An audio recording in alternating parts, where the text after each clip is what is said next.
នៅកន្លែងមួយទោះជារដ្ឋក្តីឯកជនក្តីវត្តអារាមក្តីដូចថាយើងសាមគ្គីគ្នាទៅស្រឡាញ់គ្នាទៅធ្វើការមួយគ្នាទៅយើងថាស្រួលប៉ុន្តែពេលអនុវត្តជាក់ស្ដែងវាពិបាកនឹងហៅមនុស្សឲ្យផ្សះផ្សារួបរួមផឹងផែងពីព្រោះវាត្រូវការមានធម៌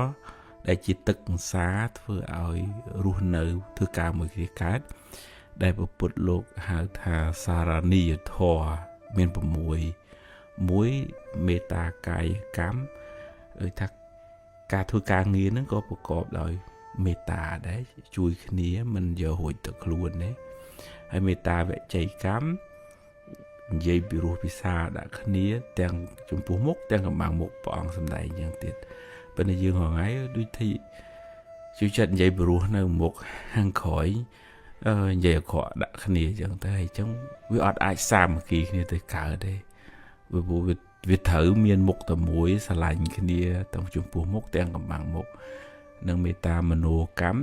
ចិត្តគំនិតគិតពីគ្នាហ្នឹងក៏អត់មានចំណែនស្អប់គុំគួនដែរហើយសាធារណភូគីចេះចែកម្លែកមិនយកតែម្នាក់ឯងទេបើគេបានសុខដែរមួយទៀតនោះជាអ្នកដែលមានសិលធម៌រស់នៅនឹងប្រហាក់ប្រហែលគ្នាយើងរងថ្ងៃដូចថាមានក្រមសិលធម៌ការងារស្តង់ដារការអនុវត្តនឹងប្រហាក់ប្រហែលគ្នាបើខុសគ្នាបើពិបាករស់នៅមួយគ្នាមិនអាចសាមគ្គីជាមួយគ្នាហើយនឹងមួយទៀតទិដ្ឋិសាមញ្ញតាចិត្តគំនិតហ្នឹងក៏ប្រហាក់ប្រហែលគ្នាមិនមានអ្នកចង់តែឈ្នះចង់តែប្រកប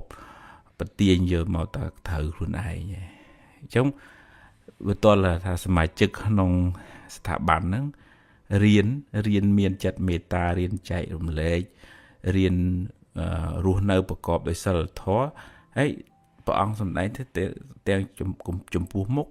ទាំងកំបាំងមុខទើបកន្លែងហ្នឹងបានសុខទើបបានចម្រើនទើបនាំឲ្យមានសាមគ្គីហើយនាំឲ្យចេះគោរពគ្នានាំឲ្យបានសេចក្តីសុខនឹករលឹកគ្នាទៅវិញទៅមកដោយចិត្តមេត្តា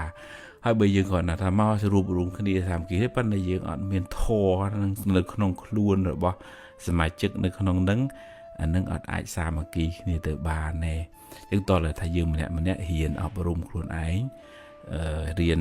ទម្លាក់ស្មេមានអ្នកខ្លួនឯងរៀនផ្ដល់សេចក្តីស្រឡាញ់ដល់ខ្លួនឯងផងដល់ក្រុមការងារផងហើយដូចថារៀនសម្របសម្រួលសម្របខ្លួនខ្លះ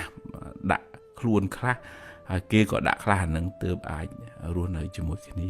បានសុខហើយធ្វើការងារជាមួយគ្នាទៅមុខបានចម្រើន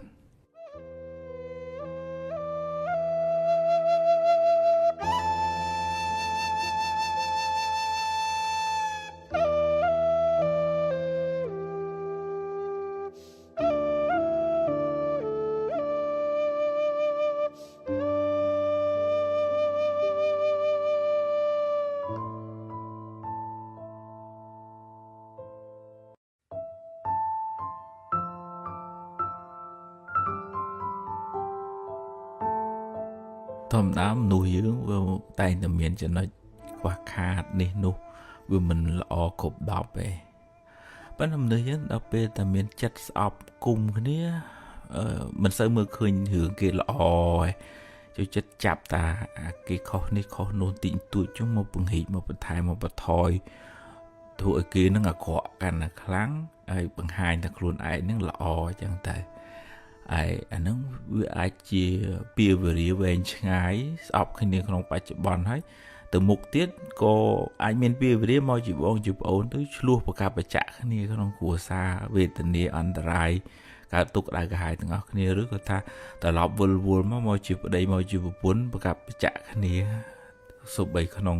តំណែងតំណងជាប្តីប្រពន្ធហ្នឹងក៏មានពីវេរានឹងគ្នាអញ្ចឹងទៅដែរអញ្ចឹងបាននៅក្នុងធម៌វិធីផ្សះផ្សាធ្វើឲ្យចិត្តនឹងត្រជាក់ព្រះអង្គឲ្យយើងចេះមើលឃើញគេល្អឧទាហរណ៍ថាបើគេចងេងចងាផ្លូវកាយគេអាចល្អដោយវាចាបើគេវាចាគេមិនសូវព្រោះប៉ុន្តែអ្នកនឹងជួយណាការងារនេះនោះអីមិនសូវប្រកាន់ខ្លួនទេ ហើយបើថាអ្នកនឹងកាយគោចង្អេចងាងវាចានោះគុំសូវរូបប៉ុន្តែចិត្តគ្នាល្អគ្រាន់តែនិស័យគ្នាមកអញ្ចឹងវាធ្វើម៉េចបើវាសនាការសន្សំគ្នាមកអញ្ចឹងមើលឃើញចំណុចល្អគេទៅវាអត់សូវមួម៉ៅនឹងអំពើអាក្រក់នេះទេមិនមែនបានន័យថាយើងមិនកែមិនជួយបដៅទេនឹងតែជួយណែនាំបដៅអញ្ចឹងប៉ុន្តែមនុស្សខ្លះអាចទទួលការណែនាំបានមនុស្សខ្លះអត់បានទេហ្នឹងចឹងបានចំណុចទី3ដែលព្រះអង្គសម្ដែងថាបើអ្នកនឹងកាយក៏មិនល្អវាចាក៏មិនល្អថែមទាំងចិត្តអាក្រក់ទៀតព្រះអង្គឲ្យយើងចេះពិចារណាថាមនុស្សនឹងកំពុងតែឈឺអត់មានពេទ្យមើលហើយអត់មានបាយហូបទៀតនៅកណ្ដាលវាក្តៅហែងតែយើងគួរតែខឹងស្អប់មនុស្សដែលកំពុងតែឈឺអត់បាយហូបនៅកណ្ដាលវាអត់ពេទ្យមើលហ្នឹងឬក៏គួរឲ្យអាណិតយើងពិតជាគិតថាគួរឲ្យអាណិតដែលព្រះអង្គប្រៀបធៀបហ្នឹងចង់និយាយថាអ្នកដែលធ្វើអំពើអាក្រក់តង្កាយក៏អាក្រក់វាចាក៏អាក្រក់ចិត្តនឹងក៏កដេថៃថាអូអ្នកនេះសន្សំបាបកម្មពាវរាស្ពាយសេចក្តីទុក្ខនឹងទៅវែងឆ្ងាយក្នុងអនាគតជាតិកើតជានរកប្រែដេរឆានអសូរកាយបើមកកើតជាមនុស្សកំព្រាវេទនាហ្នឹងសន្សំកម្មនាំឲ្យបានសេចក្តីទុក្ខដល់ខ្លួនឯងយើងនេះពិចារណាទៅជាកើតករុណាមិនមែនថាលើកតម្កើងទេប៉ុន្តែទឹកចិត្តហ្នឹងប្រកបដោយបញ្ញាមើលឃើញវែងឆ្ងាយទៅជាមានចិត្តករុណាចង់ជួយធ្វើម៉េចឲ្យបុគ្គលនឹងរួចផុតពីពាវរានឹងមកពីព្រោះត្រូវរងទុក្ខកម្មពាវរានឹងវែងឆ្ងាយណាស់ដែលសាងអំពើអាក្រក់ទាំងកាយទាំងវាចាទាំងចិត្តហ្នឹងដល់ពេលយើងចេះមើលឃើញចំណុចល្អរបស់គេអញ្ចឹងព្រះអង្គប្រៀបធៀបដូចជាភិក្ខុដែលទៅបាំងស្គលកណាត់ក្នុងព្រៃទាញកណាត់ពិសាកសពមកកន្លែងណាប្រឡាក់ក៏ជាចេញទៅហើយទុកតែកន្លែងល្អ